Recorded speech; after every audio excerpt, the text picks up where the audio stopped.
வரையறை தொடங்குகிறது. கூழாங்கல் பளிங்குகள் அடுத்தது காட்டும் பளிங்கு போல் நெஞ்சம் கடுத்தது காட்டும் முகம். 5 மதிப்பெண்கள். நீ சொல்றியா பொருள்? ஒரு முறை அவங்க சொல்றேன். ஒவ்வொரு வரியா நீ பொருள் விளங்குதான் எனக்கு சொல்லு. மெல்ல முதல் வரிய சொல்லு. அடுத்தது காட்டும் பளிங்கு போல். நம்ம மனசுல என்ன இருக்கோ அதுதாங்க நம்ம முகத்துல. பளிங்குன்னா இங்க என்ன நம்ம எடுத்துக்கணும்? கண்ணாடி. அந்த எதிர் கண்ணாடி இருக்கிறத காட்டும்ல, அது மாதிரி. நெஞ்சம் கடுத்தது காட்டும் முகம். நெஞ்சில் நினைச்சது முகம் காட்டிவிடும்.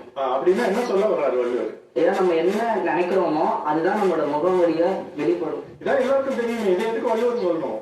அதனால நமக்கு இங்க புரிஞ்சுக்க வேண்டியது. நீ கூட இன்னொரு முறை சொல்ல அண்ணன் புரிஞ்சிடும். அடுத்தது காட்டும் பளிங்கு போல் நெஞ்சம் கடுத்தது காட்டும் முகம். கடுத்ததுன்னு ஒண்ணு சொல்றாருல்ல, அடுத்தவனை பார்க்கும்போது முகத்துல சிரிக்கிறோம்ல, அப்ப அந்த சிரிப்புல மனசுக்குள்ள இருக்க கடுப்பு காட்டி கொடுத்துருவோம்ல.